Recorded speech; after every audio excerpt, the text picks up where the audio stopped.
উজান থেকে নেমে আসা পাহাড়ি ঢল ও ভারী বৃষ্টিপাতে সিরাজগঞ্জে বেড়েই চলেছে যমুনা নদীর পানি। গত 24 ঘন্টায় পানি সদর হাট পয়েন্টে 20 সেন্টিমিটার বৃদ্ধি পেয়ে বিপদসীমার 58 সেন্টিমিটার উপর দিয়ে প্রবাহিত হচ্ছে। এদিকে যমুনা নদীর পানি বেড়ে যাওয়ায় কাজীপুর, বেলকুচি, চৌহালি ও শাহজাদপুরে 5টি উপজেলা চরাঞ্চলের গ্রামগুলো ফসলি জমি প্লাবিত হতে শুরু করেছে। ইতিমধ্যে তলিয়ে গেছে কাওয়াখোলা মেসরা ইউনিয়নের চরাঞ্চলের নির্মাঞ্চল। ফলে চরাঞ্চলের মানুষের মধ্যে আতঙ্ক বিরাজ করছে।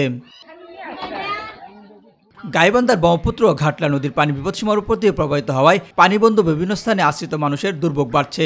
বিভিন্ন সড়কের উপর দিয়ে বন্যার পানি প্রবাহিত হওয়ায় জেলা সদরের সাথে সাঘাটা, ফুলজরি, বালাসী বন্দরে যোগাযোগ বিচ্ছিন্ন হওয়ার উপক্রম হয়েছে। 181টি অস্থায়ী আশ্রয় কেন্দ্র খোলা হয়েছে, গঠন করা হয়েছে মেডিকেল টিম। বন্যা কবলিত এলাকায় 63টি সরকারি প্রাথমিক বিদ্যালয় ও 15টি মাধ্যমিক বিদ্যালয়ের পাঠদান বন্ধ করা হয়েছে।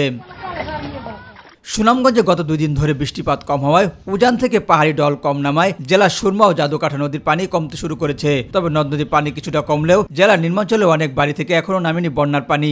এমনকি নিম্নাঞ্চলে তলে যাওয়ায় গ্রামীণ সড়কগুলো থেকে পানি নামেনি। তবে দ্রুত পানি নেবে বলে জানিয়েছে পানি উন্নয়ন বোর্ড। এদিকে পানি উন্নয়ন বোর্ডের তথ্য মতে এখনো জেলার প্রধান নদী সুরমার একটি পয়েন্টের পানি বিপদসীমার উপর দিয়ে প্রবাহিত হচ্ছে।